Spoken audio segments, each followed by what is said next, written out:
नमस्कार साथियों, कलाम के YouTube चैनल पे आप सभी का स्वागत है। पहला क्वेश्चन, फूलडोल महोत्सव का संबंध किस स्थान से है? तो आप कमेंट करें तथा इसका उत्तर बताएं।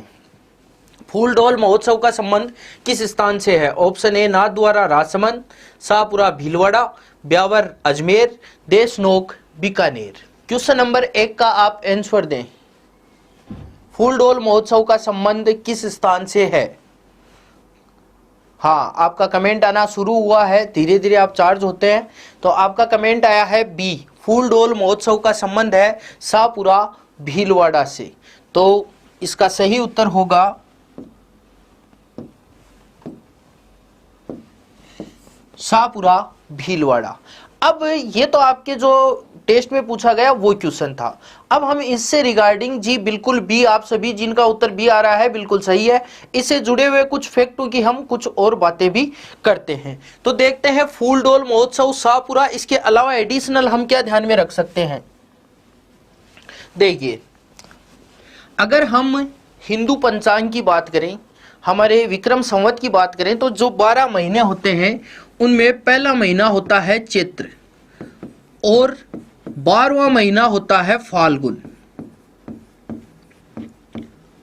कि कैसे आपको ये मेले त्योहार लिंक करने हैं, कैसे ध्यान में रखने हैं, ये चीज समझने की कोशिश करनी है। पहला महीना चैत्र और 12वां महीना फाल्गुन। फाल्गुन का जो अंतिम दिन होगा, यानी अंतिम महीने का जो अंतिम होगा, तो जो फाल्गुन का अंतिम दिन होगा वो होगा फाल्गुन पूर्णिमा। फाल्गुन पूर्णिमा। फाल्गुन पूर्णिमा को जो त्योहार मनाया जाता है उसका नाम है होली। तो यहां पर एक फैक्ट तो हमें ध्यान में रखना है, फाल्गुन पूर्णिमा होली। क्वेश्चन था हमारा फूलडोल महोत्सव। अगर हम बात करें फाल्गुन पूर्णिमा जो अंतिम दिन होता है, उसके बाद में शुरू होता है चैत्र, और चैत्र का पहला दिन होगा कृष्ण प्रतिपदा। चित्र कृष्ण प्रतिपदा। और जैसे कि आप सभी जानते ही हैं, होली का अगला दिन होता है धुलंडी। होली का अगला दिन होता है धुलंडी। तो चैत्र कृष्ण प्रतिपदा को मनाया जाता है धुलंडी का त्योहार, और इस धुलंडी का दिन यानी चैत्र कृष्ण प्रतिपदा को ही, होली के दिन ही फूलडोल महोत्सव का आयोजन होता है शाहपुरा भीलवाड़ा में। इसके अलावा कुछ और फैक्ट है, वो भी मैं आपको बता देता हूं। धुलंडी के दिन ही राजस्थान में देवर भाभी की होली खेली जाती है।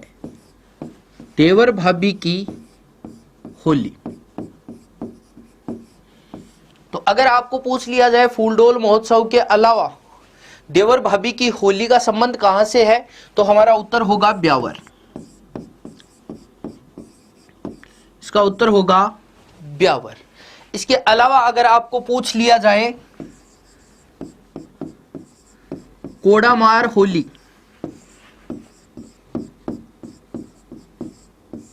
तो इसका संबंध होगा भिनाय से। कोडामार होली भिनाय। इसके अलावा आप ध्यान में रख सकते हैं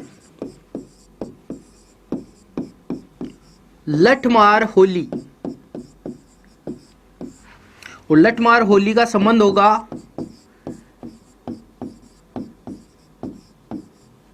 श्री महावीर जी करौली। तो इस क्वेश्चन से रिगार्डिंग कुछ एडिशनल फैक्ट थे जो मैंने आपको बताए हैं। अभी आप बताइए इसमें और कोई कंफ्यूजन हो तो, या हम नेक्स्ट क्वेश्चन की ओर आगे बढ़ते हैं। तो 3-4 फैक्ट और आप ध्यान में रख सकते हो जो धुलंडी से रिगार्डिंग है। चैत्र कृष्ण प्रतिपदा जो पहला दिन होगा, क्योंकि फाल्गुन पूर्णिमा को होली का त्योहार मनाया जाता है। ठीक है, तो दूसरे क्वेश्चन की बात करते हैं। ये देख लिया होगा आपने, आप स्क्रीनशॉट भी ले सकते हैं। कुछ रिलेटेड फैक्टों की हम यहाँ पर बात कर रहे थे। तो सेकंड क्वेश्चन आपके सामने आएगा और आप उसका उत्तर देने की कोशिश करें।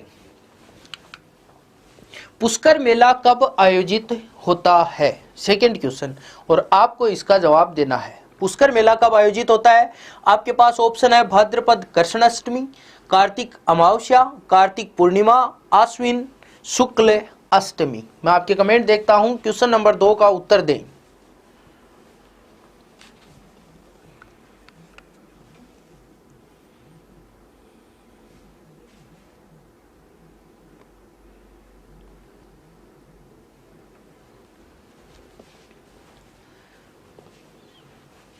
जी उत्तर आने शुरू हुए हैं आपके।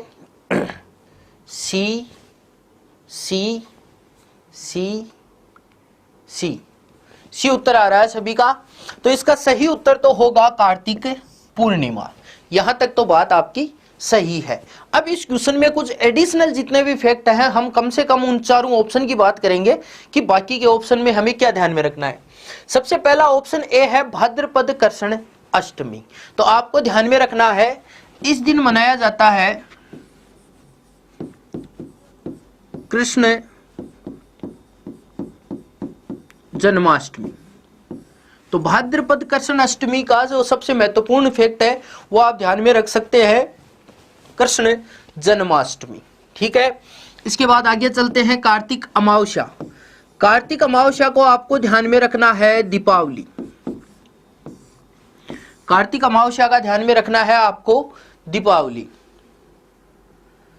चलो ठीक है, उसके बाद में हम बात करते हैं कार्तिक पूर्णिमा। अभी एक कमेंट आया है गुरु नरेंद्र पूनिया का, कपिल मुनि का मेला भी इसी दिन। बिल्कुल सही बात है आपकी, कपिल मुनि का मेला भी इसी दिन लगता है और पुष्कर मेला भी इसी दिन लगता है। तो एक तो हो जाएगा आपका पुष्कर का मेला जो अजमेर में लगता है, और दूसरा हो जाएगा कपिल मुनि का मेला जो कि कोलायत बीकानेर में भरा जाता है। इन दोनों मेलों का संबंध है कार्तिक पूर्णिमा से। अगर यहां पर हमारा क्वेश्चन पूछा गया है पुष्कर मेला, इससे आप अगर कुछ एडिशनल फैक्ट ध्यान में रखना चाहें तो आप ध्यान में रख सकते हैं। पुष्कर का जो मेला आयोजित होता है उसे राजस्थान का सबसे रंगीन मेला भी कहा जाता है, और इसकी सबसे बड़ी खास बात है ऊंटों की खरीद फरोख्त के लिए ये मेला प्रसिद्ध है।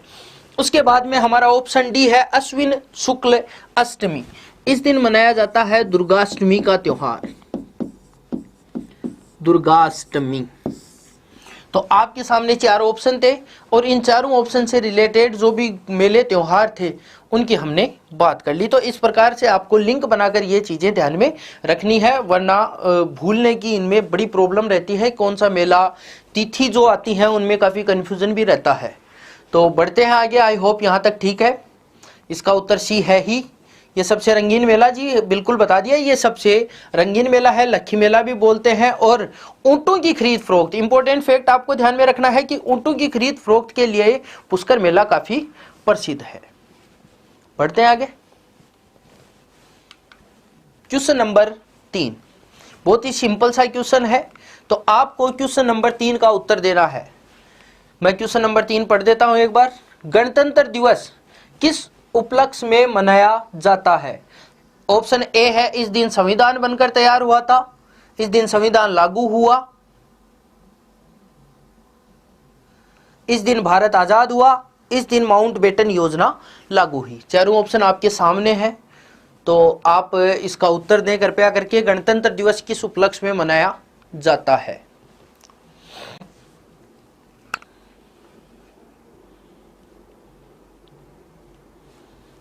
आपके उत्तर आना शुरू हुआ है। बी, थर्ड में बी, एक आया है ए, बाकी बी आ रहे हैं, ए भी आया है। तो कहीं ना कहीं कुछ लोगों को ये ऑप्शन या ये क्वेश्चन जो सिंपल है लेकिन कहीं ना कहीं आपके थोड़ा सा कंफ्यूजन क्रिएट हो रहा है, तो उसका भी इलाज करते हैं। और सबसे पहले देखते हैं, अगर हम बात करें गणतंत्र दिवस की, तो गणतंत्र दिवस मनाया जाता है 26 जनवरी को। और ये मनाया क्यों जाता है? क्योंकि 26 जनवरी 1950 को 26 जनवरी 1950 को भारत का संविधान लागू हुआ। तो जिनका ऑप्शन बी आ रहा है वो बिल्कुल सही है, लेकिन जिन्होंने ए बोला है उनको कंफ्यूजन ये है कि इस दिन संविधान बनकर तैयार हुआ। जी नहीं, हमारी प्रस्तावना है। जो भी आप बोर्ड की बुक्स पढ़ते हैं उनके पीछे प्रस्तावना भी लिखी होती है, तो उसमें लिखा है कि हमारा संविधान 26 नवंबर 1949 को बनकर तैयार हुआ था। और ये 26 जनवरी 1950 को लागू हुआ और उसी दिन से हम मनाते हैं गणतंत्र दिवस। चलो ठीक है। हर्ष कुमार कह रहे हैं राष्ट्रपति संबोधित करते हैं। जी बिल्कुल सही कह रहे हैं आप, राष्ट्रपति संबोधित करते हैं गणतंत्र दिवस के दिन। उसके बाद है इस दिन भारत आजाद हुआ। तो अगर हम भारत के आजाद की बात करें तो भारत आजाद हुआ था 15 अगस्त 1947 को। तो इस दिन मनाया जाता है स्वतंत्र दिवस। और उसके बाद में इस दिन माउंटबेटन योजना लागू हुई। तो जो माउंटबेटन योजना थी उसका समय था 3 जून 1947। तो आई होप सारी चीजें आपके समझ में आ गई होंगी कि जिन जिन डेट आपके सामने हैं उस दिन क्या क्या घटना घटित हुई थी, इसके बारे में हमने बात कर ली है। तो नेक्स्ट क्वेश्चन की ओर बढ़ते हैं। जी हाँ, आप 15 अगस्त 1947। तो नेक्स्ट बढ़ते हैं हम आगे और देखते हैं क्वेश्चन नंबर 4, अगला क्वेश्चन। और आप भी मेरे साथ ट्राई कीजिए उसका सही उत्तर देने की, और इस बार आपको सोच समझकर उस क्वेश्चन का उत्तर देना है। सिली मिस्टेक नहीं करना है, जैसा लिखा है साहिल मीणा ने सिली मिस्टेक, तो आपको सिली मिस्टेक नहीं करनी है, बिल्कुल कूल माइंड से सोच समझकर। माउंटबेटन क्या? जी ये भारत के अंतिम वायसराय थे और स्वतंत्र भारत के पहले गवर्नर जनरल थे। ये जब भारत आए तो भारत को आज़ाद करने के लिए इन्होंने जो प्लान दिया था, डिकी बर्ड प्लान या जून प्लान भी बोलते हैं, 3 जून 1947 को, उसी के आधार पर भारत और पाकिस्तान 2 देश बनाए गए। उनके बीच में सीमा का निर्धारण किया गया। 14 अगस्त को पाकिस्तान तथा 15 अगस्त को, सर जी ये माउंटबेटन, हाँ यही बता रहा हूँ Alka ji, Mountbatten British government द्वारा भेजा गया था। भारत के अंतिम वायसराय थे, उनको सत्ता हस्तांतरण के लिए भेजा गया था। उन्होंने अपना प्लान दिया था जो उनके नाम से भी जाना जाता है, डिकी बर्ड प्लान, क्योंकि उनका निक नेम था डिकी बर्ड। इसे माउंटबेटन योजना भी कहते हैं और जून प्लान भी कहते हैं। इसमें यह डिसाइड किया गया था कि भारत और पाकिस्तान 2 देश बनेंगे। उनकी सीमा का निर्धारण भी किया गया तथा 14 अगस्त को पाकिस्तान को स्वतंत्र कर दिया गया और 15 अगस्त को भारत को स्वतंत्र कर दिया गया। और स्वतंत्र होने के बाद यही माउंटबेटन स्वतंत्र भारत के पहले गवर्नर जनरल भी बने। तो यहां तक बात समझ में आ गई होगी शायद आपके। 15 अगस्त को एक बार फिर सुन लीजिए, कमेंट आ रहे हैं हर्ष कुमार जी। 26 जनवरी को राष्ट्रपति संबोधित करता है और 15 अगस्त को प्रधानमंत्री संबोधित करते हैं। जी बिल्कुल, गुड इवनिंग पंकज जी। तो बढ़ते हैं नेक्स्ट क्वेश्चन की ओर, और आप देखिए नेक्स्ट क्वेश्चन और आराम से सोचकर कूल माइंड से उसका आपको उत्तर देना है। जी वेलकम। धाबला क्या है?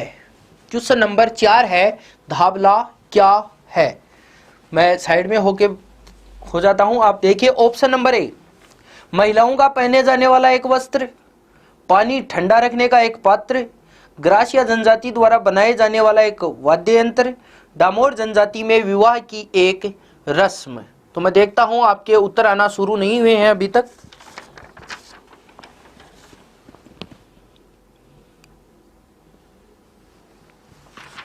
अभी आना शुरू हुआ है।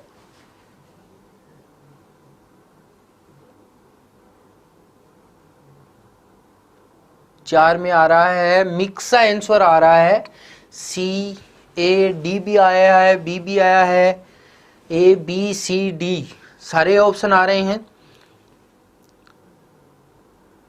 चलिए तो इसके बारे में बात कर लेते हैं। धाबला क्या है? ग्रास, अब देखिए महिलाओं का पहने जाने वाला एक वस्त्र, पानी ठंडा रखने का एक पात्र, ग्रास या जनजाति द्वारा बनाए जाने वाला एक वाद्य यंत्र, जी नहीं, डामोर जनजाति में विवाह की ऐसी कोई रस्म नहीं होती। ज्यादा कंफ्यूज करता है ऑप्शन ए और बी, और करेगा भी, क्योंकि इसी से मिलता जुलता एक नाम आप सुनते हैं, बादला। तो यहां पर मिस्टेक, जो सिली मिस्टेक है, वो होने की संभावना रहती है, धाबला बादला। तो ध्यान रखना, बादला जिंक से बना घड़ा होता है, जिंक से बना घड़ा, जिस पर परत होती है कपड़े या चमड़े की।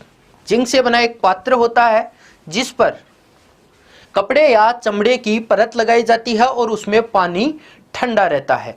तो अगर बादला से अगर आपको क्वेश्चन पूछा जा सकता है लेवल फर्स्ट में, तो ध्यान रखना जोधपुर, बादला के लिए प्रसिद्ध जगह कौन सी है? जोधपुर। और हमारा क्वेश्चन है बादला नहीं धाबला। तो ग्रामीण अंचल में महिलाओं द्वारा पहने जाने वाला एक प्रकार का वस्त्र है धाबला। तो आपको ध्यान में रखना है, इसका उत्तर होगा धाबला। इन्वायरमेंटल पोल्यूशन से होने वाले रोगों की एक वीडियो बनाना, जो भी आपका सिलेबस में जितना भी टॉपिक है वो तो हम करेंगे ही करेंगे। तो आप इससे रिगार्डिंग टेंशन ना लें, जितना भी आपका ईवीएस का सिलेबस है वो कंप्लीट होगा। अभी आप जो क्वेश्चन आए थे, क्वेश्चन तो आपने भी अटेम्प्ट किए हैं, टेस्ट भी आपने दिया है, वहां पर उत्तर भी देखे हैं, लेकिन हम व्याख्या देख रहे हैं कि ये और क्वेश्चन क्या तैयार कर सकते हैं। चलो, ये एक तरह का घाघरा होता है जी, बिल्कुल शरीर के निचले भाग में पहने जाने वाला एक मोटे कपड़े का बना वस्त्र है धाबला। तो आपको इतना ही ध्यान में रखना है, महिलाओं का पहने जाने वाला एक प्रकार का वस्त्र है। तो बढ़ते हैं आगे, पानी भरने का पात्र बादला। जी बिल्कुल, जिनके ए और बी में कंफ्यूज हुआ था उनको धाबला और बादला। तो ध्यान रखना, बादला अलग है, वो पानी ठंडा रखने का एक पात्र है। ठीक है, तो बढ़ते हैं आगे। आभूषण, जी नहीं, ये एक प्रकार का ग्रामीण अंचल का वस्त्र है, आभूषण नहीं है। तो आपको ध्यान में रखना है कि ये एक प्रकार का वस्त्र है। देखते हैं पांचवा क्वेश्चन और इसके साथ में आप उत्तर दीजिए इसका। उस्ता कला का संबंध किस स्थान से है? Question number 5। Ajmer, Jaipur, Pratapgarh, Bikaner. Question number 5।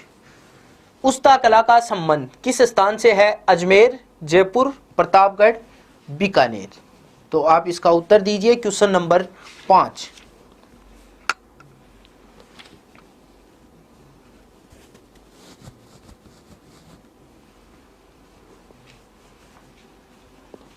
उत्तर आना शुरू हुआ है क्वेश्चन नंबर 5 का। धाबला एक वस्त्र, जी महेंद्र जी बिल्कुल सही। 5 में D, Bikaner, Bikaner D, D. Alka ji D, Tejraj ji D, D आ रहे हैं सभी के, अच्छी बात है। तो उस्ता कला का संबंध होगा बीकानेर से।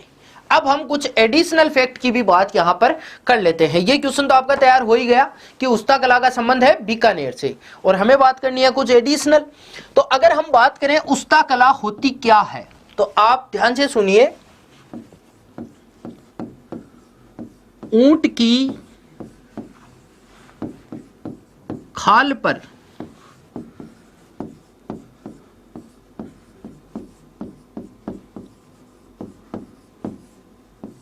स्वर्ण मीनाकारी का काम उस्ता कला कहलाता है। ठीक है, तो आपको ध्यान में रखना है, उस्ता कला का मतलब होता है ऊंट की खाल पर स्वर्ण मीनाकारी। और ये प्रसिद्ध कहां से है या इसका संबंध कहां से है? बीकानेर से। बीकानेर में ही इसे सबसे ज्यादा प्रसिद्धि दिलाने का श्रेय जाता है पद्म श्री प्राप्त स्वर्गीय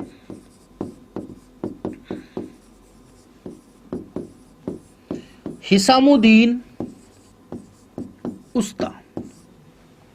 पद्मश्री स्वर्गीय हिसामुद्दीन उस्ता। ठीक है, तो उस्ता कला का संबंध किस स्थान से है? उस्ता कला का संबंध है बीकानेर से।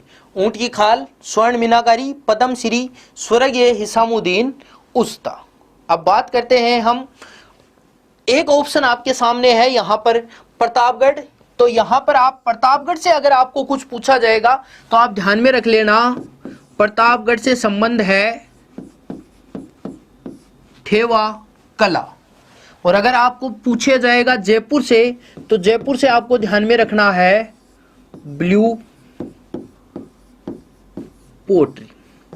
तो क्वेश्चन नंबर 5 भी हो गया, इसके बारे में हमने डिस्कस भी कर लिया। अब आपके सामने आपकी स्क्रीन पे होगा क्वेश्चन नंबर 6, और आप उसे देखिए, आराम से पढ़िए और उसका उत्तर देने का प्रयास कीजिए।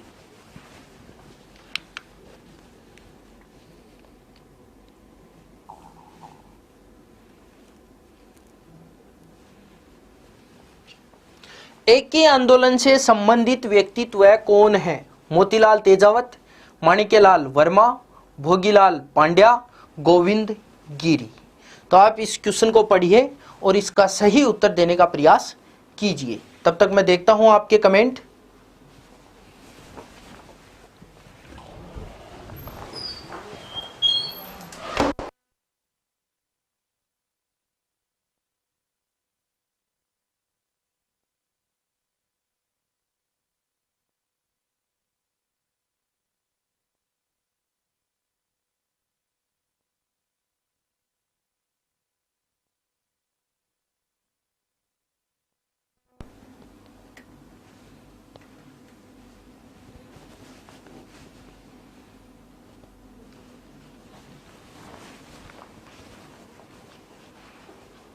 जो आपकी कमेंट शो नहीं हो रहे, आप कमेंट करते रहिए जब तक मेरे पास कमेंट आते हैं, आप इसका सही उत्तर देते रहिए।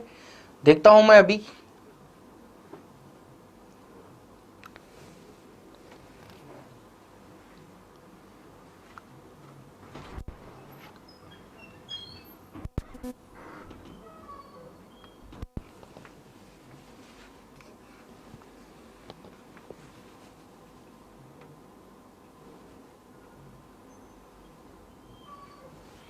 लगभग का आपका उत्तर आ रहा है ए, मोतीलाल तेजावत। लगभग सही उत्तर बता रहे हैं आप लोग। तो इसके बारे में भी हम बात कर लेते हैं। बिल्कुल सही जवाब है जिन्होंने मोतीलाल तेजावत बोला है, और कुछ को कंफ्यूजन हुआ है गोविंद गिरी से। बाकी दो ऑप्शन अपने कंफ्यूजन वाले नहीं है। तो इन सभी के बारे में हम थोड़ी थोड़ी बेसिक सी बात कर लेते हैं, ताकि आपके ये व्यक्तित्व वाला, अपने एक चैप्टर दिया हुआ है ना कि राजस्थान के महत्वपूर्ण व्यक्तित्व है, तो कम से कम हम आज इस क्वेश्चन के माध्यम से 4 व्यक्तित्व तैयार कर लेंगे कि उनसे रिलेटेड कैसा क्वेश्चन हमें पूछा जा सकता है। तो देखते हैं। सबसे पहले हम बात करते हैं मोतीलाल तेजावत की, जो कि एकी आंदोलन से संबंधित व्यक्ति थे। अगर हम बात करें एकी आंदोलन की, तो ये कौन सी जनजाति से जुड़ा हुआ पूछ लिया जाए तो आपको ध्यान में रखना है भील जनजाति से रिलेटेड ये फैक्ट रहेगा। ठीक है।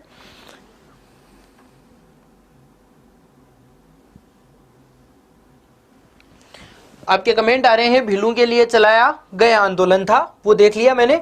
तो ये भीलों के लिए चलाया गया एक आंदोलन था। अभी देखिए इसके बारे में आपको क्या ध्यान में रखना है। अगर हम बात करें एकी आंदोलन की शुरुआत की, तो एकी आंदोलन की शुरुआत हुई थी, उस स्थान का नाम था मातृकुंडिया, और ये स्थान स्थित है चित्तौड़गढ़ में। यह स्थान स्थित है चित्तौड़गढ़ में। तो एकी आंदोलन की शुरुआत हुई थी मातृकुंडिया, चित्तौड़गढ़ से, भीलों से रिलेटेड ये था। मोतीलाल तेजावत ने मेवाड़ के महाराणा को 21 सूत्री मांगों का एक फरमान दिया। 21 सूत्री मांगे। तो मोतीलाल तेजावत द्वारा 21 मांगे मेवाड़ के महाराणा के सामने रखी गई थी, जिन्हें बोला जाता है मेवाड़ की पुकार। मेवाड़ की पुकार। ठीक है। अभी तो आपको मोतीलाल तेजावत के बारे में क्या ध्यान में रखना है। 4 व्यक्तित्व आपके सामने हैं। मोतीलाल तेजावत, एकी आंदोलन का संबंध था भील जनजाति से। अगर गोविंद गिरी से रिलेटेड बात हो तो हम आगे चलकर बात करेंगे। इन्होंने भी भील जनजाति में ही जागृति फैलाने का काम किया था। इस आंदोलन की शुरुआत हुई थी मातृकुंडिया, जो स्थित है चित्तौड़गढ़ में, और जो मेवाड़ के महाराणा थे उनके सामने इन्होंने कुछ मांगे रखी, जिन्हें कहा जाता है मेवाड़ की पुकार। जी बिल्कुल, मेवाड़ की पुकार। तो मोतीलाल तेजावत वाला व्यक्तित्व हमारा तैयार हो गया। ये हमारे लिए सफिशिएंट फैक्ट है। अगर हम बात करें माणिक्यलाल वर्मा की, तो माणिक्यलाल वर्मा का संबंध था उदयपुर से। माणिक्यलाल वर्मा का संबंध पूछ लिया जाए उदयपुर। ठीक है। एक चीज ये आपको ध्यान में रखनी है। उसके अलावा माणिक्यलाल वर्मा के सहयोग से ही एक प्रमुख काम हुआ था, और वो था मेवाड़ प्रजा मंडल की स्थापना। तो मेवाड़ प्रजा मंडल की स्थापना ये भी किसके प्रयासों से हुई थी? माणिक्यलाल वर्मा के प्रयासों से। अगर हम बात करें next option C, Bhogilal Pandya की, तो भोगीलाल पांड्या, इनका संबंध है डूंगरपुर से। भोगीलाल पांड्या का संबंध है डूंगरपुर से, और आपको पता ही होगा डूंगरपुर बांसवाड़ा के क्षेत्र को कहा जाता है बागड़ क्षेत्र, और बागड़ क्षेत्र का इन्हें कहा जाता है गांधी। बागड़ के गांधी। तो ये आपके सामने मोतीलाल, माणिक्यलाल वर्मा और भोगीलाल पांड्या, इनसे रिलेटेड हमने बात कर ली। लास्ट ऑप्शन है हमारे सामने गोविंद गिरी। हाँ, अभी एक ऑप्शन आया है संभ सभा की स्थापना की है। जी बिल्कुल, गोविंद गिरी, इन्हीं गोविंद गिरी ने भीलू में जन जागृति फैलाने के लिए स्थापना की थी संप सभा की। अब मैं आपसे जानना चाहता हूं, कमेंट करके बताइए, संप सभा की स्थापना कब हुई थी? संप सभा की स्थापना कब की गई थी?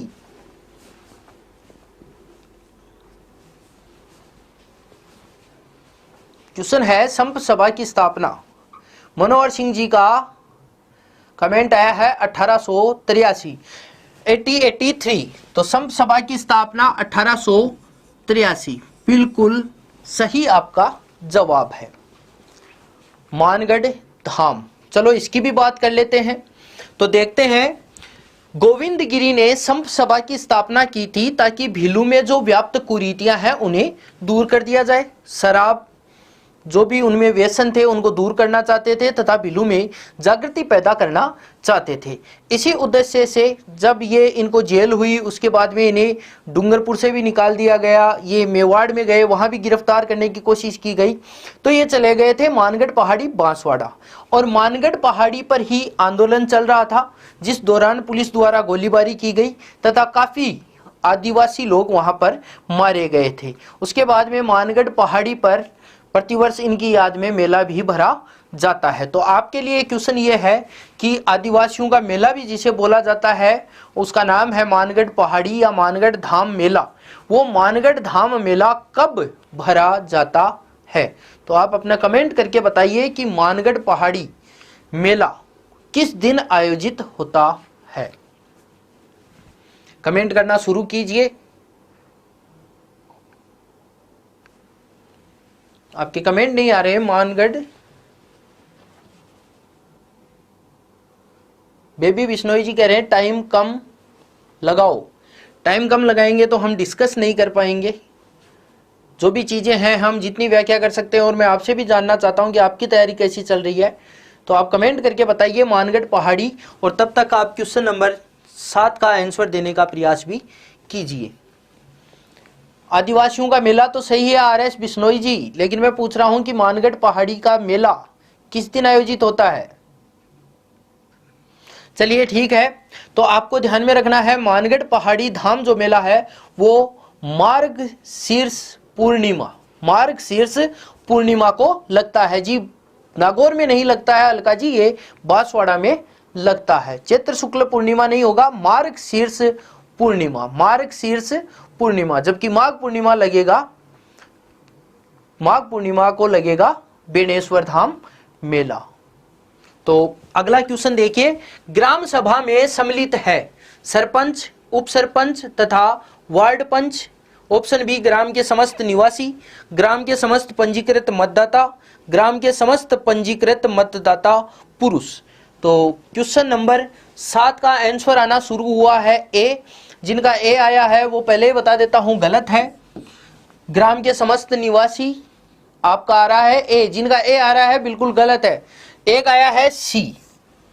तो ग्राम सभा में सम्मिलित होते हैं ग्राम सभा के समस्त पंजीकृत मतदाता। अब इसकी थोड़ी सी एक व्याख्या देख लेते हैं।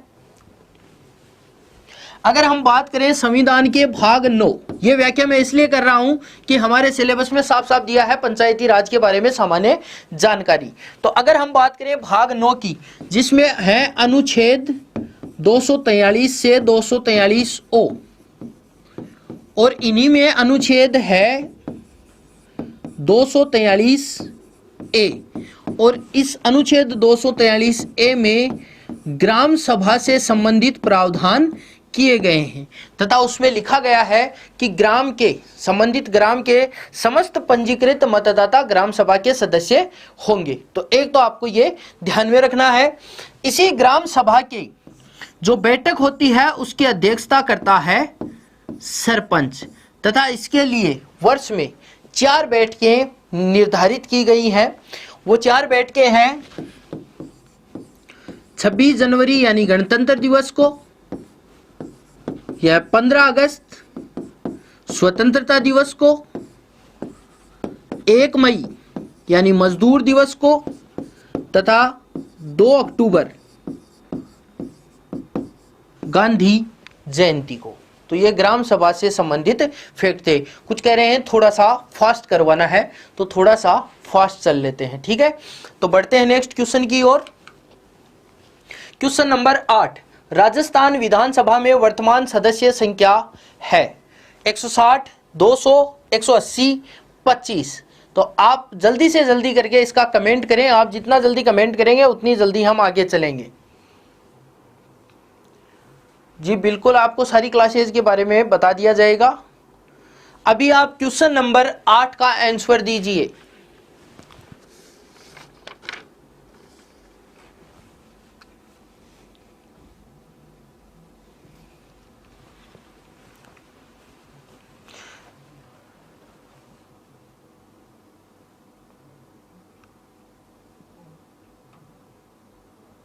उत्तर आना शुरू हुआ है 2000।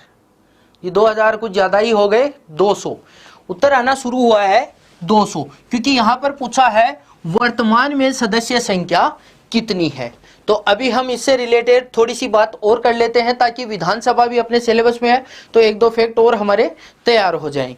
तो देखते हैं, जब राजस्थान की पहली विधानसभा गठित की गई 1952, उस समय राजस्थान में विधानसभा में सदस्यों की संख्या थी 160 तथा 30 सीटें थी अजमेर मेरवाड़ा। 1 नवंबर 1956 को अजमेर मेरवाड़ा का विलय हुआ राजस्थान में, और उसके बाद में चुनाव हुए 1957 यानी दूसरी विधानसभा के लिए। उस समय राजस्थान में किसका विलय हो चुका था? अजमेर मेरवाड़ा का। तो अजमेर मेरवाड़ा के विलय के बाद सीटें बढ़ी, परिसीमन हुआ, तथा दूसरी विधानसभा के समय राजस्थान के विधायकों की संख्या थी 176।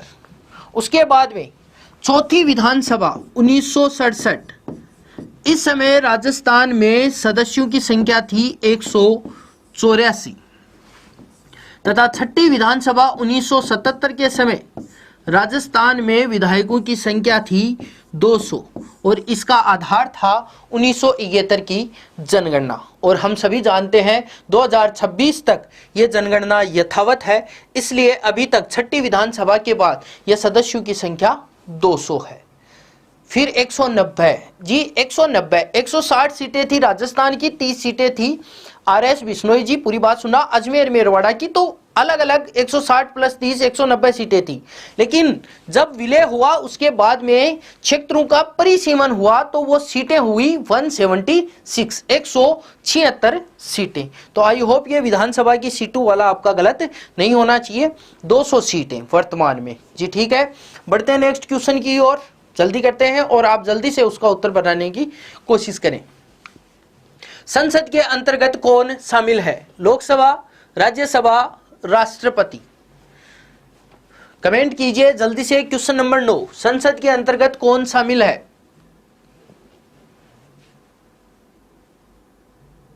नीतू जी बोल रहे हैं नहीं सर 2026 तक है। हाँ जी, यही तो बोल रहा हूं मैं कि 2026 तक 1971 की जनगणना को ही आधार रखा जाएगा। ठीक है, तो आपको बताना है संसद के अंतर्गत कौन शामिल है? लोकसभा, राज्यसभा, अभी उत्तर आना शुरू हुआ है डी 1, 2 व 3। बिल्कुल सही उत्तर है लोकसभा, राज्यसभा तथा राष्ट्रपति। तो इसके बारे में हम देखते हैं कि संसद, तो एक इसमें जो भी फैक्ट है वो मैं आपको बता देता हूं। यहां पर अनुच्छेद 79 में कहा गया है कि संघ के लिए एक संसद होगी जो 3 अंगों से मिलकर बनेगी। इसका मतलब संसद के 3 अंग होंगे। राष्ट्रपति, जिनका उल्लेख किया गया है अनुच्छेद 52 में कि भारत का एक राष्ट्रपति होगा। लोकसभा और राज्यसभा। लोकसभा के लिए प्रावधान किया गया है इसकी संरचना के बारे में अनुच्छेद 81, और राज्यसभा के लिए प्रावधान किया गया है अनुच्छेद 80। तो इस प्रकार ये संसद की स्ट्रक्चर है, 3 अंग होंगे और तीनों अंग आपके सामने हैं।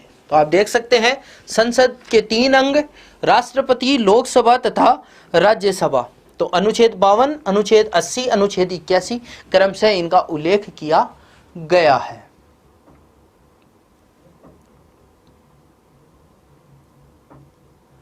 प्रेसिडेंट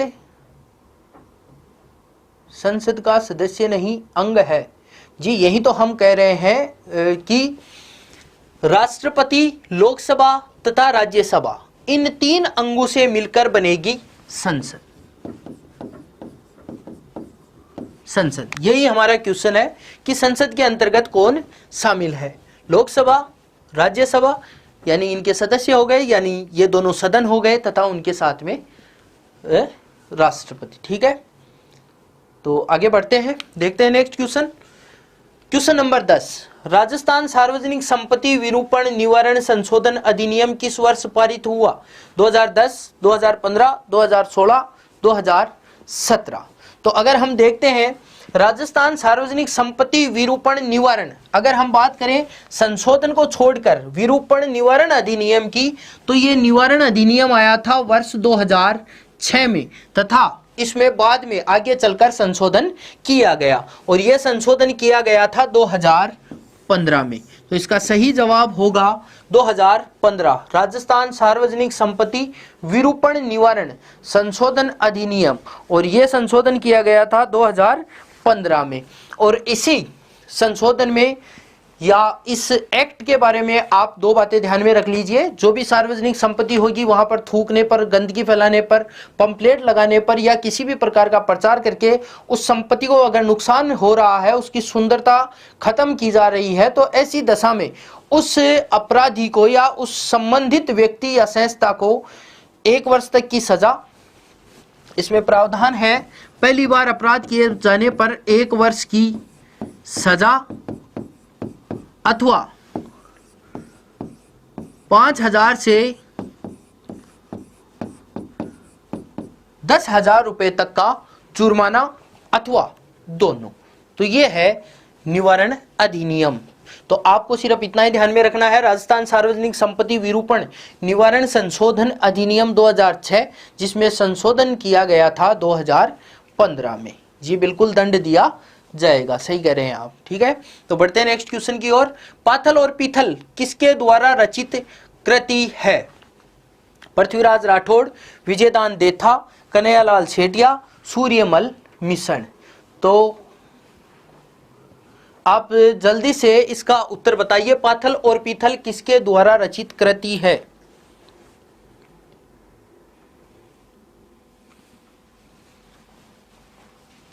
मैं वेट कर रहा हूं आपके आंसर का। पाथल और पीथल किसके द्वारा रचित कृति है? उत्तर आना शुरू हुआ है। ए, सी, ए आ रहा है, सी आ रहा है, RS जी का आया है सी। तो देखिए जिनका ए आ रहा है उनको कंफ्यूजन कहां है। अगर हम बात करें सही उत्तर की, तो इसका सही उत्तर होगा कन्हैयालाल सेठिया। फिर व्यक्तित्व ऐसे क्वेश्चन है, तो यहां पर जो 4 व्यक्तित्व हैं उनसे हमें रिलेटेड क्या पूछा जा सकता है। अगर हम देखें ऑप्शन ए पृथ्वीराज राठौड़, और कुछ ने उत्तर भी दिया है पृथ्वीराज राठौड़। पृथ्वीराज राठौड़ ने खुद को पीथल तथा महाराणा प्रताप को पाथल नाम से संबोधित करते हुए दोहे लिखे थे। तो ये आप ध्यान में रख सकते हैं, यहां पर पाथल और पीथल किसको संदर्भित किया गया है। जी लक्ष्यदीप सिंह जी, आपके सी हमें मिल चुके हैं। ठीक है, तो इसी आधार पर कन्हैयालाल जी सेठिया की रचना थी पाथल और पीथल। कन्हैयालाल सेठिया का संबंध रहेगा चूरू जिले से। तो कन्हैयालाल सेठिया का संबंध था चूरू से, बिल्कुल। कन्हैयालाल सेठिया के बारे में एक चीज और आप ध्यान में रखना, इनका एक प्रसिद्ध गीत था धरती धोरारी। तो धरती धोरारी रचना का संबंध भी किससे रहेगा? कन्हैयालाल सेठिया से। ठीक है, तो ये तो हो गया कन्हैयालाल सेठिया, पाथल पीथल ध्यान रखना, धरती धोरारी और चूरू से संबंधित। अगर हम बात करें पृथ्वीराज राठौड़ की, तो पृथ्वीराज राठौड़ का संबंध था बीकानेर से। पृथ्वीराज राठौड़ का संबंध था बीकानेर के राजा थे कल्याणमल और और ये क्या, चेतावनी रे चुंगटिया, जी नहीं, वो भारत से संबंधित थे, यहां पर हम उसकी बात नहीं कर रहे हैं। ठीक है, तो पृथ्वीराज राठौड़ बीकानेर राव कल्याणमल के ये बेटे थे और इनकी रचना आपको ध्यान में रखनी है जो डिंगल भाषा में लिखी गई थी, डिंगल में, और इसका नाम था वेली कृष्ण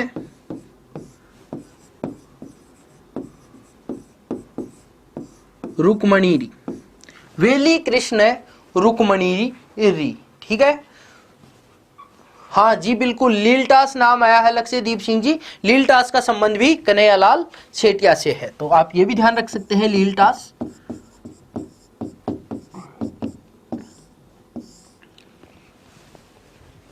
ठीक है, अब देखिए डिंगल, एक आया है डिंगल या पिंगल, तो इसका होगा डिंगल, जी डिंगल। विजयदान देथा, तो अगर हम विजयदान देथा की बात करें तो विजयदान देथा का संबंध है जोधपुर से, विजयदान देथा का संबंध है जोधपुर से, और जोधपुर के ये बहुत बड़े ही कथाकार रहे हैं। विजयदान देथा ने एक प्रसिद्ध कहानी लिखी थी जिसका नाम था दुविधा, इनकी जो सबसे प्रसिद्ध रचना थी उसका नाम था दुविधा, इन्होंने कहानी लिखी थी दुविधा।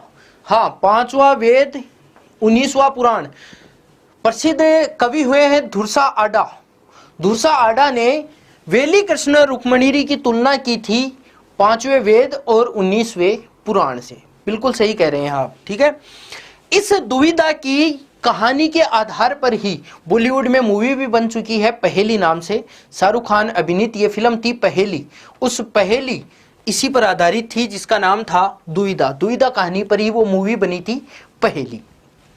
अब हम बात करते हैं सूर्यमल मिश्रण की, तो सूर्यमल मिश्रण का संबंध है बूंदी से, सूर्यमल मिश्रण का संबंध कहां से रहेगा, बूंदी से, और इनकी जो सबसे प्रमुख किताब का नाम है वो है वीर सतसई। आपको ध्यान में रखना है सूर्यमल मिश्रण जिनका संबंध रहेगा बूंदी से, तथा उनकी प्रसिद्ध रचना एक तो है वीर सतसई और दूसरी रचना का नाम है वंश भास्कर, वंश भास्कर। तो क्वेश्चन नंबर 11 ये भी बात हो गई। बढ़ते हैं नेक्स्ट क्वेश्चन की ओर। जी सारे अभी क्वेश्चन की व्याख्या में हर क्वेश्चन और हर बात का फैक्ट ज़्यादा समय ले लेगा और इतना समय हमारे पास है नहीं, तो हमें थोड़ी सी जल्दी करनी होगी क्वेश्चन के आंसर में। सिलीसेड झील कहाँ स्थित है? नेक्स्ट क्वेश्चन है, बहुत सिंपल सा है, सीधा फैक्ट है, आपको बताना है सिलीसेड झील कहाँ है। तो आप ये जानते ही हैं सिलीसेड झील अलवर, बहुत सिंपल सा क्वेश्चन था। सिलीसेड झील कहाँ स्थित है? अलवर में स्थित है। जी बिल्कुल ठीक है, तो 12 नंबर का जो आंसर होगा उसका उत्तर होगा अलवर। क्वेश्चन नंबर 13, निम्न में से कौन सा शहर राष्ट्रीय राजमार्ग संख्या 8 पर स्थित नहीं है? आपके सामने ऑप्शन है उदयपुर, अजमेर, जयपुर, भरतपुर। तो आप क्वेश्चन नंबर 13 का आंसर, 12 का हो गया है अलवर, अभी आप बताइए 12 का आंसर, सॉरी 13 का, 12 तक हो गया है, 12 का आंसर मैं बता चुका हूं अलवर। आपको बताना है क्वेश्चन नंबर 13 का आंसर, क्वेश्चन नंबर 13 का आंसर। ठीक है, आप उत्तर दें उससे पहले मैं आपको एक चीज और बता देता हूं। वर्तमान में इस हाईवे का नाम बदल दिया गया है और यह हाईवे कहलाता है नेशनल हाईवे 48। इसका नया नाम है राष्ट्रीय राजमार्ग 48। इसके पीछे का रीजन भी देखिए, NH8 और NH4 इन्हें मिलाकर बोला गया है NH48। यानी ये NH8 था दिल्ली से मुंबई और NH4 का संबंध रहेगा मुंबई से चेन्नई।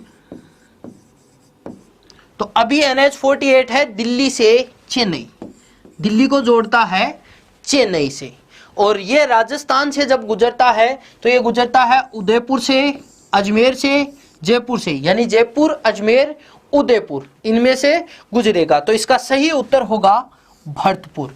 तो इन जो चार ऑप्शन आपके सामने है इसमें सही उत्तर होगा भरतपुर। शायद डी नहीं, सही होगा डी, राकेश धायल। शायद डी नहीं, भरतपुर सही बता रहे हैं। राजमार्ग संख्या 8 पर स्थित कौन नहीं है? भरतपुर स्थित नहीं है। बढ़ते हैं नेक्स्ट क्वेश्चन की ओर।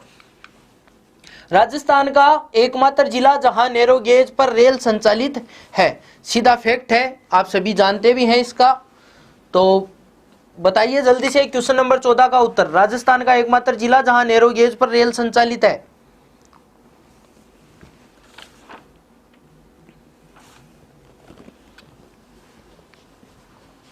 उत्तर आया है मिक्स से उत्तर आ रहे हैं बी। यहां पर उत्तर आना शुरू हुआ है बी, तो ध्यान में रखना है इसका सही उत्तर होगा धौलपुर। और धौलपुर में ही नैरो गेज रेल की शुरुआत हुई थी 1908 में। वर्तमान में एकमात्र ऐसा जिला है धौलपुर जहां पर नैरो गेज पर रेल संचालित होती है। तो जिनका धौलपुर आ रहा है उनका उत्तर बिल्कुल सही है। तो बढ़ते हैं नेक्स्ट क्वेश्चन की ओर। नरहट की दरगाह कहां स्थित है? बयाना, चिड़ावा, ब्यावर, सरवाड़। तो नरहट की दरगाह कहां स्थित है? इसका सही जवाब होगा चिड़ावा। तो आपको ध्यान में रखना है नरहट की दरगाह कहां स्थित है? चिड़ावा। इसका सही जवाब होगा झुंझुनू। अगर आता है तो वो भी मिल जाएगा। अगर जिले का नाम आया तो वो झुंझुनू होगा, और अगर आसपास के स्थल का के नगर का नाम आया तो चिड़ावा यहाँ पर होगा। इन्हें शक्कर पीर बाबा के नाम से भी जाना जाता है, शक्कर पीर बाबा। और आप इसमें एक एडिशनल चीज ध्यान में रख सकते हैं कि नरहट की दरगाह पर जो उर्स लगता है वो लगता है कृष्ण जन्माष्टमी को। कृष्ण जन्माष्टमी को ये उर्स लगता है। इसके अलावा राजस्थान में 2 दरगाह और प्रसिद्ध हैं, उनके बारे में भी आप ध्यान में रख सकते हैं। एक तो लगता है उर्स गरीब नवाज, उर्स गरीब नवाज, और एक है तारकीन का उर्स। ये आपको 2 ध्यान में और रखने हैं। नरहट के अलावा उर्स गरीब नवाज, तारकीन का उर्स। उर्स गरीब नवाज का संबंध है अजमेर, और तारकीन के उर्स का संबंध रहेगा नागौर से। अगर हम बात करें उर्स गरीब नवाज तो ये भरता है ख्वाजा मोइनुद्दीन चिश्ती की याद में, ख्वाजा मोइनुद्दीन चिश्ती की याद में। जबकि तारकीन का उर्स का संबंध है हमीमुद्दीन नागौरी, हमीमुद्दीन नागौरी। तो ये आपके सामने 2 उर्स और हैं, और एक हमारे पास पहले से दिया गया है जी गलियाकोट डूंगरपुर।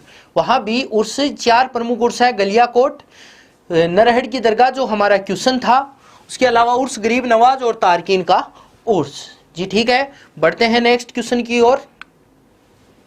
मेहरानगढ़ दुर्ग स्थित है। यहां पर ऑप्शन, ये आपके यहां पर स्लाइड में कुछ दिक्कत हुई है। मेहरानगढ़ दुर्ग स्थित है, ये ऑप्शन पिछले क्वेश्चन के रह गए हैं, जबकि आपका जो टेस्ट हुआ था उसमें सही था ये क्वेश्चन कि मेहरानगढ़ दुर्ग कहाँ स्थित है। तो बहुत सिंपल सा था और सभी ने आपने सही भी उत्तर दिया होगा। मेहरानगढ़ दुर्ग जोधपुर में स्थित है, जिसका निर्माण करवाया था राव जोधा ने 1459 में। राव जोधा द्वारा इसका निर्माण करवाया गया था। 16 नंबर में जोधपुर जी, बिल्कुल सही उत्तर आ रहा है आपका जोधपुर जी, जोधपुर। राव जोधा ने 1459 में इसका निर्माण करवाया था। इसके अलावा ये जिस पहाड़ी पर स्थित है उसका नाम है चिड़िया टूक, उस पहाड़ी का नाम है चिड़िया टूक पहाड़ी, तथा मोर जैसी आकृति होने के कारण इसे कहा जाता है मयूर ध्वजगढ़। ये कुछ एडिशनल फैक्ट और ध्यान में रख सकते हैं। मेहरानगढ़ दुर्ग की जो नींव थी वो रखी थी करणी माता ने या रिद्धि बाई, जिन्हें जाना जाता है करणी माता। और चूहू की ये देवी हैं जिनका देशनोक बीकानेर में, देशनोक बीकानेर में इनका भव्य मंदिर बना हुआ है और चूहू की देवी के रूप में इन्हें पूजा जाता है। और चैत्र तथा आश्विन यानी दोनों जो नवरात्र होते हैं उनमें करणी माता का मेला भी भरता है। ठीक है, यहां तक तो 16 क्वेश्चन हो गए। बढ़ते हैं नेक्स्ट क्वेश्चन की ओर। राजस्थान में अंतरराष्ट्रीय हवाई अड्डा स्थित है। आपके ऑप्शन है रातानाडा, डबोक, सांगानेर तथा किशनगढ़। इसका उत्तर बताएं आप कृपया करके। बलिदान, राजूराम जी राजिया, बिल्कुल बलिदान दिया गया था उनका। जब दुर्ग का निर्माण गिरने लगा था तो कहा गया था कि नर बलि दी जाए, तो उनको यहाँ नींव में जिंदा चुनवाया गया था।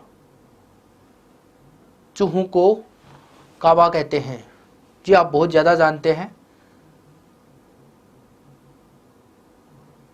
चलिए बढ़ते हैं नेक्स्ट क्वेश्चन का। आपका आंसर आने लग गया है, बहुत सिंपल सा है। 17 में सी सांगानेर। तो आप ध्यान रख सकते हैं सांगानेर एयरपोर्ट जो कि जयपुर में स्थित है और ये भारत का 14वां अंतरराष्ट्रीय हवाई अड्डा था और इसे 2006 में यह दर्जा दिया गया। तो 2006 में जयपुर भारत का 14वां अंतरराष्ट्रीय हवाई अड्डा और राजस्थान का पहला अंतरराष्ट्रीय हवाई अड्डा बना। अगर हम बात करें रातानाडा नेशनल एयरपोर्ट की तो यह स्थित है जोधपुर। ये एक राष्ट्रीय हवाई अड्डा है जो जोधपुर में स्थित है। डबोक जिसे महाराणा प्रताप हवाई अड्डा के नाम से जाना जाता है, यह स्थित है उदयपुर में। तथा किशनगढ़ ये स्थित है अजमेर में। तो ये हो गए आपके सामने जो 4 ऑप्शन थे एयरपोर्ट से रिलेटेड। देखते हैं नेक्स्ट क्वेश्चन। किसी दस्तावेज की फोटो प्रति एक स्थान से दूसरे स्थान पर भेजने का इलेक्ट्रॉनिक माध्यम है। बहुत सिंपल सा क्वेश्चन था।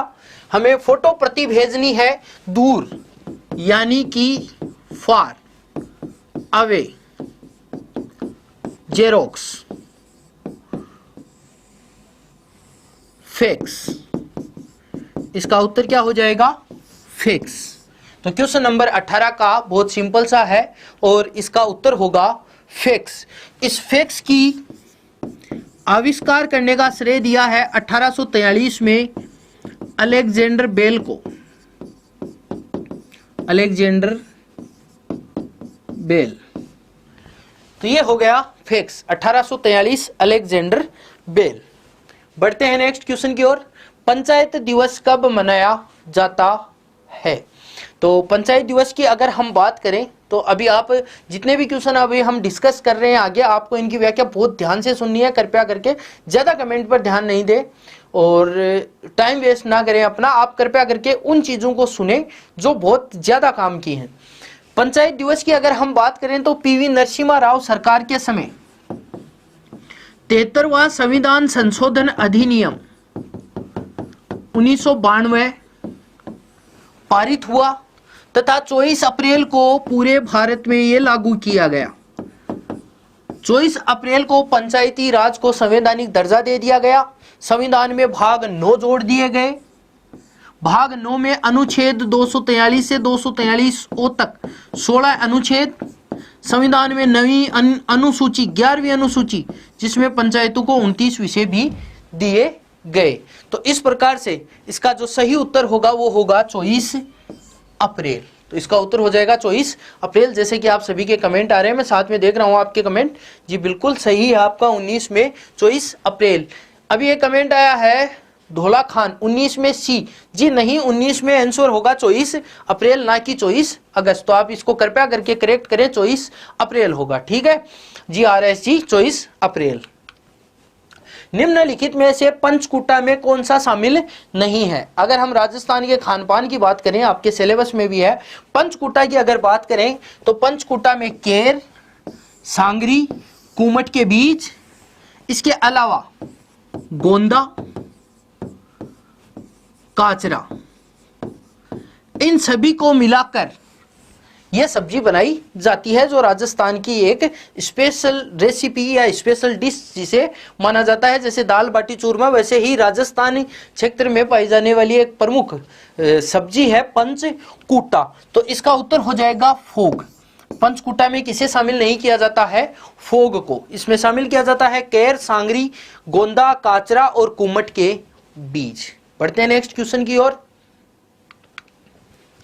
लोकसभा में राजस्थान के समान सीटों वाला राज्य कौन सा है? जब हम पिछले पेपर एनालिसिस कर रहे थे तब हमने इसके बारे में भी डिस्कस किया था, इसकी व्याख्या की एक स्लाइड भी देखी थी। तो मुझे लगता है 21 नंबर के क्वेश्चन का आंसर तो आप आराम से आसानी से दे देंगे। तो कृपया करके जल्दी से इसका बताइए, लोकसभा में राजस्थान के समान सीटों वाला राज्य।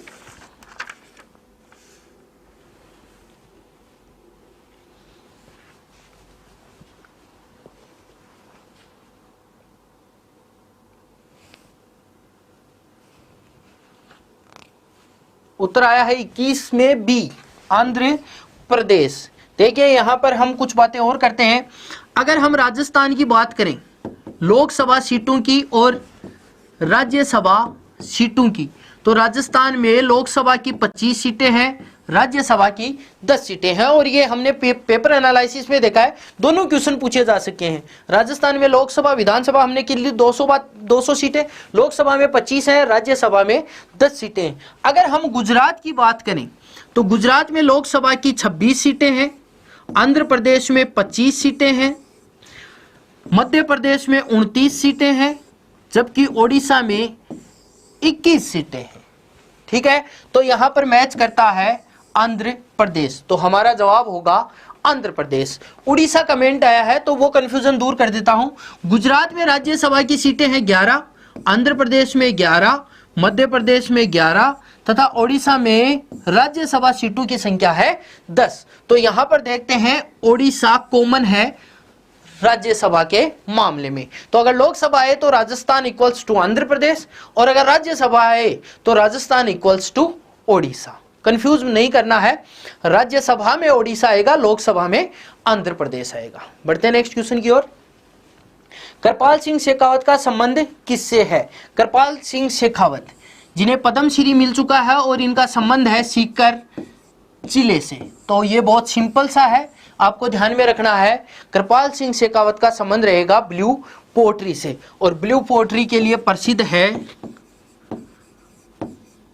जयपुर। अगर थेवा कला का नाम आए तो थेवा कला के लिए प्रतापगढ़ का सोनी परिवार विश्व में ख्याति प्राप्त है। तो थेवा कला का संबंध हो गया प्रतापगढ़। उस्ता कला जिसके बारे में एक क्वेश्चन पहले ही हम डिस्कस कर चुके हैं, तो उस्ता कला का संबंध है बीकानेर से। और अगर आपको क्वेश्चन पूछा जाए कागजी टेराकोटा के लिए, तो आप ध्यान रखना कागजी टेराकोटा के लिए अलवर जाना जाता है। लेकिन अगर कागजी ना पूछकर केवल टेराकोटा पूछा जाए, केवल टेराकोटा, तब आपको ध्यान में रखना है मोलेला। और ये मोलेला स्थित है राजसमंद में। ठीक है, तो बढ़ते हैं नेक्स्ट आगे की ओर। आप देख लीजिए एक बार इस स्लाइड को। निम्नलिखित में से किसका संबंध जल संरक्षण से नहीं है? अगर हम जल संरक्षण की विधियों की बात करें, जोहड़, टांका, बावड़ी, इसके अलावा देखते हैं नाड़ा, कुंड, टोबा, खड़ीन, झालरा, ये सभी पश्चिमी राजस्थान में यहां या जहां पर पानी की कमी है और वर्षा जल धीरे धीरे, चलो जी धीरे धीरे समय थोड़ा सा है और आप लोग ही चाहते थे कि थोड़ा फास्ट करवाया जाए। तो आप देखिए किसका संबंध जल संरक्षण से नहीं है? जोहड़, टाका, बावड़ी, नाड़ा, टोबा, कुंड, खड़ीन, झालरा, ये सभी जल संरक्षण की पद्धतियां हैं। तो इसका सिंपल सा उत्तर हो जाएगा नलकूप। नलकूप जल संरक्षण की विधि नहीं है, ये एक सिंचाई का साधन है। ठीक है जी, यहां तक। तो बढ़ते हैं नेक्स्ट क्वेश्चन की ओर। पर्यावरण में निम्न में से कौन कौन सम्मिलित है। बहुत जो आपके क्वेश्चन थे 7 टीचिंग मेथड वाले बिल्कुल लॉजिकल से थे, कंसेप्चुअल क्वेश्चन थे, जिनमें आप थोड़ा सा लॉजिक लगाकर वो क्वेश्चन सोल्व कर सकते हैं। तो देखते हैं कौन कौन सम्मिलित है। तो अगर हम देखें फिजिकल एनवायरनमेंट यानी कि भौतिक वातावरण, ये शामिल होता है। जैविक वातावरण, बायोलॉजिकल जो एनवायरनमेंट है वो भी शामिल है। सामाजिक, हम समाज के बारे में पढ़ते हैं, कल्चर के बारे में पढ़ते हैं, उस इन्वायरमेंट के बारे में पढ़ते हैं। हम अर्थव्यवस्था का ध्यान में रखते हैं और जो राजनीतिक सिस्टम है, स्ट्रक्चर है, उसका भी यहाँ पर स्टडी करते हैं। तो पर्यावरण में ये सारे जो आपके सामने 4 ऑप्शन है, 1 2 3 4, ये सभी सम्मिलित हैं। तो इसका उत्तर हो जाएगा 1 2 3 4। ये ध्यान में रखना। अर्थव्यवस्था, आप खुद ही सोचिए कि आपका जो पर्यावरण का सिलेबस है उसमें आप अर्थव्यवस्था से जुड़े हुए कृषि, पशुपालन, इनके बारे में भी स्टडी करते हो। आप सरपंच, विधायिका, लोकसभा, राष्ट्रपति, राज्यसभा, राजनीतिक जो तंत्र है उसको भी बेसिक सी नॉलेज रखते हो। उसके अलावा सामाजिक संरचना, परिवार जैसी, कल्चर, राजस्थान के मेले त्योहार, जैविक वातावरण आपके सिलेबस में है ही, और भौतिक वातावरण आपके सिलेबस में दे रखा है। वायु, जल, वन, नम भूमि, मरुस्थल, इन सभी के बारे में अपना। तो ये आपको इतना ही पूछा है कि आपका जो ईवीएस है यानी जो पर्यावरण है उसके जो पाठ्यक्रम है उसमें हम किसे सम्मिलित करते हैं। तो बढ़ते हैं आगे। पर्यावरण के बारे में सत्य कथन है, बहुत बेसिक सा, बहुत सिंपल सा है। देखिए हम सभी पढ़ते हैं, सत्य पूछा गया है। यहां पर आपको ध्यान में रखना है ट्रू स्टेटमेंट। व्यापक एवं विस्तृत है, बिल्कुल व्यापक एवं विस्तृत है। हम नहीं कह सकते कि यह संकुचित है। पर्यावरण की अवधारणा बहुत ज्यादा व्यापक है। जटिल एवं गतिशील है जी, ये फिक्स नहीं है कि मैथ की तरह 2 + 2 = 4 जी, नहीं। तो इसका मतलब जटिल भी है और गतिशील भी है, परिस्थितियों के अनुसार चेंजेज भी होते हैं। एक सक्रिय तंत्र है, एक्टिव सिस्टम है जी, बिल्कुल एक्टिव सिस्टम है। तो उपयुक्त सभी, हमारे पास ऑप्शन ही क्या बचा है, उपयुक्त सभी, यानी कि तीनों जो आपको ऊपर बताए गए हैं ये उपयुक्त सभी। बढ़ते हैं आगे। पर्यावरण अध्ययन शिक्षण में क्रिया आधारित उपागम के 4 चरणों में कौन शामिल नहीं है। शामिल नहीं है। तो आपको बताना है पर्यावरण अध्ययन शिक्षण जब आप पढ़ते हो क्रिया आधारित उपागम, बहुत इंपॉर्टेंट है, वेरी वेरी इंपॉर्टेंट। क्रिया आधारित उपागम, उपागम आपके सिलेबस में है ना, क्रिया आधारित उपागम। तो आप सुनना, क्रिया आधारित उपागम के 4 चरण। इसमें पहला चरण होता है प्लानिंग यानी कि नियोजन, यानी कि ये सही है जी। टॉपिक वाइज जल्दी आपकी क्लासेस स्टार्ट होने वाली हैं। ये केवल हम जो 24 मई को पेपर हुआ था उसके ऑप्शन में व्याख्या देख रहे हैं। कुछ चीजें आपको रिकॉल हो जाएं, कुछ चीजें सुनी हुई याद रह जाएं, ताकि एग्जाम में अच्छी तैयारी हो सके जी। देखिए आगे, क्रिया को संचालित करना, ये देख चुके हो। कार्य का मूल्यांकन, कार्य की प्रतिपुष्टि करना। तो हम देखते हैं क्रिया को संचालित करना, ये भी क्रिया आधारित उपागम है। कार्य का मूल्यांकन करना भी है। और इसका जो चौथा चरण होता है वो होता है प्रक्रिया पर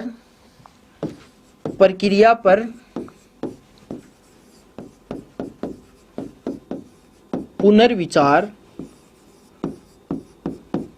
प्रक्रिया पर पुनर्विचार करना। तो इस प्रकार हमारे पास हो जाएगा कार्य की प्रतिपुष्टि यानी फीडबैक देना या कार्य की प्रतिपुष्टि करना। ये यहाँ पर इसके 4 चरणों में शामिल नहीं है। क्रिया आधारित उपागम के 4 चरण आपको ध्यान में रखने हैं। नियोजन, क्रिया संचालित करना, कार्य का मूल्यांकन एवल्यूएशन करना तथा प्रक्रिया पर पुनर्विचार करना। ठीक है जी। तो बढ़ते हैं नेक्स्ट क्वेश्चन की ओर। पर्यावरण शिक्षण के सहयोगी अधिगम उपागम के 3 प्रमुख नियम या सिद्धांत है। निम्न में से कौन सा नियम या सिद्धांत इसमें शामिल नहीं है। ऑप्शन है 4 और चरण है 3। तो 3 तो इसमें सही है और 1 इसमें सही नहीं है। तो यहां पर देखते हैं पर्यावरण शिक्षण के सहयोगी अधिगम उपागम के 3 प्रमुख नियम या सिद्धांत, और कौन सा शामिल नहीं है। ये भी बहुत, क्योंकि उपागम से आपके 2 या 3 क्वेश्चन हर बार देखे गए हैं। तो यहाँ पर क्रिया आधारित उपागम के हमने 4 चरणों की बात कर ली। यहाँ पर है सहयोगी अधिगम उपागम, सहयोग से, तो व्यक्तिगत जिम्मेदारी, बिना पर्सनल या व्यक्तिगत जिम्मेदारी के आप कंट्रीब्यूशन नहीं कर सकते, आप कोऑर्डिनेशन नहीं कर सकते, तो ये तो शामिल होना ही है। सकारात्मक अंतर्निर्भरता, जी पॉजिटिव तो जरूरी है। सामूहिक जिम्मेदारी, समान स्तर पर सहक्रियाएं, तो समान स्तर पर सहक्रियाएं भी करेंगे आप। सामूहिक जिम्मेदारी, क्योंकि जब आप उपागम कर रहे हैं तो रिस्पॉन्सिबिलिटी का तो वहां पर कोई कलेक्टिव रिस्पॉन्सिबिलिटी का तो सवाल ही पैदा नहीं होगा। जी बोलिए, आप बोल रहे हैं नहीं सुनेंगे, आप कुछ बोलिए तो सही। कुकू चौधरी ए, जी नहीं कुकू, ए नहीं होगा, सी होगा सामूहिक जिम्मेदारी। आप कुछ कह रहे हैं कि नहीं सुनेंगे सर, जी मैं बिल्कुल सुन रहा हूं, हाँ सुन रहा हूं, आपका मैसेज तो आए, कमेंट तो आए कि आप सुनाना क्या चाहते हैं।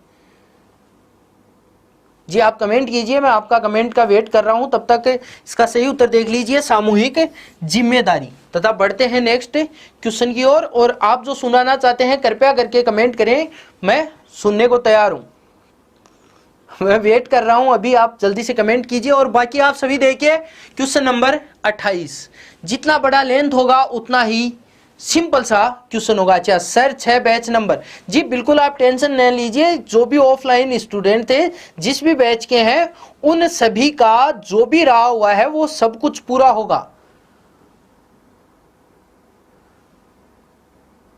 जी नीतू जी पूरा सिलेबस शिक्षण विधियां, जी बिल्कुल आपका, आप उसके बारे में बिल्कुल निष्फिक्र रहें, तथा जो आपको पढ़ाया गया है और जितना आपके पास अभी कंटेंट है आप वो पढ़िए। और जहां भी कलाम इंस्टीट्यूट या टीम कलाम पूरा एफर्ट कर रही है कि आपका जो भी रहा हुआ है उसके बारे में आपको टेंशन नहीं लेनी है, वो हमारा सिरदर्द है, और उसके बारे में हम जल्दी आपको जो भी अपडेट होगा वो देते रहेंगे। तो कृपया करके आप केवल अपनी जो आपके पास कंटेंट है उसी पर आप फोकस कीजिए। आपका जो भी रहा हुआ है नहीं रहा हुआ है वो हमें सब पता है, और वो आपका जल्दी ही करवा भी दिया जाएगा, ठीक है। तो पर्यावरण शिक्षण के संबंध में गलत कथन का चुनाव करना है, तो आप ये पढ़िए। पर्यावरण अध्ययन के आपको इसमें देखना होता है कीवर्ड से कि कौन सी चीजें हैं। ये पूछा है पर्यावरण शिक्षण, तो आप सोचिए कि आप टीचर हैं, आप पर्यावरण शिक्षण पढ़ा रहे हैं, तो कहां पर दिक्कत है या कहां पर, या एक टीचर को क्या करना चाहिए या क्या नहीं करना चाहिए आपके, जी वो भी मैं आपसे बात करूंगा। उससे पहले आपके आंसर आना शुरू हुआ है, 28 में सी आया है। चलिए देखते हैं। पर्यावरण अध्ययन के शिक्षक की भूमिका का निर्वाह भली भांति तभी हो पाता है जब वह विशेष योग्यता, देखिए जब तक विशेष योग्यता नहीं रहेगा तब तक वो चीजों को एक्सप्लेन भी नहीं कर पाएगा, तथा उसका कई विषय क्षेत्रों पर, हमने देखा है ना पर्यावरण अध्ययन का पाठ्यक्रम बहुत ही विस्तृत है, तो कई विषय क्षेत्रों पर आपकी पकड़ होनी चाहिए, तभी आप इन्वायरमेंट पर फोकस, या आप अच्छा सामने वाले को बता सकते हैं, अच्छा शिक्षण तभी करवा सकते हैं जब आपकी कंटेंट पर पकड़ हो। तो ये तो सत्य कथन होगा भाई। पर्यावरण में अवधारणाएं तथा उनकी समझ सीखने वालों के संदर्भ में संबंध रखती हो, जो सीखने वाले के संदर्भ में समझ रखेंगी तभी तो वो उन्हें समझ पाएगा। पर्यावरण अध्ययन के शिक्षक को विद्यार्थियों के केवल, जहां पर देखिए केवल शब्द आ जाता है वहां पर एक तरीके से नकारात्मकता झलकती है, केवल मानसिक बढ़त नहीं। हमेशा एक टीचर, चाहे वो पर्यावरण हो चाहे किसी भी विषय का हो, उसे हमेशा ध्यान चाहिए कि वो सर्वांगीण विकास पर ध्यान दे, तथा पर्यावरण अध्ययन के इस बात का ध्यान रखना होता है कि जीवन में वह जिन मूल्यों का पालन करता है वहीं उसके विद्यार्थी भी करें। तो अगर हम यहाँ पर आइडली बात करें कि एक आइडल टीचर होगा तो वो चाहेगा कि उसके स्टूडेंट उसे फॉलो करें, तो इसका उत्तर जिन्होंने सी बताया वो बिल्कुल सही है, सर्वांगीण विकास पर ध्यान देना है। पर्यावरण अध्ययन पाठ्यक्रम के 6 प्रमुख प्रकरणों में से एक नहीं है। जब भी आप सिलेबस देखते हो शिक्षण विधि तो उसमें लिखा होता है पर्यावरण अध्ययन का पाठ्यक्रम, और इसके 6 प्रमुख प्रकरण हैं। अगर हम बात करें 6 प्रमुख प्रकरण की, तो पहला प्रकरण है परिवार एवं मित्र, दूसरा प्रकरण है भोजन, तीसरा जो इसका प्रकरण है, तीसरा प्रकरण है इसका पानी। तीसरा प्रकरण होगा इसका पानी। चौथा प्रकरण होगा आश्रय। पांचवा प्रकरण होगा यात्रा। और छठा प्रकरण होगा चीजें जो हम बनाते, चीजें जो हम बनाते हैं। तो इस प्रकार आप देखते हो 6 प्रकरण, परिवार एवं मित्र, भोजन, पानी, आश्रय, यात्रा, चीजें जो हम बनाते हैं, तो ये सारे आ गए। अब अगर हम देखें परिवार एवं मित्र, तो इसके 4 अंग और हैं। अगर हम इसकी बात करें तो 4 अंग और हैं। एक होता है संबंध, एक होगा काम व खेल, एक होगा जानवर, और एक होगा चौथा अंग पौधे। तो अब आपको पूछा गया है, प्रमुख नहीं है, प्रकरण है लेकिन परिवार एवं मित्र का प्रकरण है काम व खेल, ना कि प्रमुख प्रकरणों में से एक है। तो इसका उत्तर हो जाएगा काम तथा खेल। काम तथा खेल प्रमुख प्रकरण नहीं होगा। 6 प्रकरण आपके सामने हैं, इन्हें आपको ध्यान में रखना है। और बढ़ते हैं लास्ट क्वेश्चन की ओर। पर्यावरण अध्ययन की विशेषताएं निम्न में से नहीं है। पर्यावरण अध्ययन प्रकृति में मिश्रित होता है, बिल्कुल मिश्रित होता है। पर्यावरण अध्ययन संदर्भित होता है, रेफरेंस से रिलेटेड होता है। पर्यावरण अध्ययन बाल केंद्रित होता है, बाल केंद्रित भी होगा। पर्यावरण अध्ययन में कथन या तो पूर्ण रूप से सही या गलत होता है।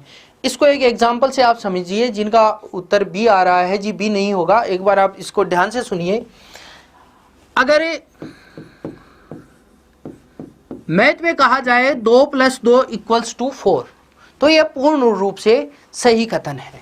अगर मैं कहूं 2 + 1 = 3, तो यह पूर्ण रूप से गलत कथन है। लेकिन पर्यावरण में ऐसा नहीं होगा। पर्यावरण परिस्थितियों पर निर्भर करती है। एक पर्टिकुलर जगह के लिए, एक क्षेत्र के लिए, एक प्रांत के लिए वो सही हो सकता है, जरूरी नहीं है कि वो।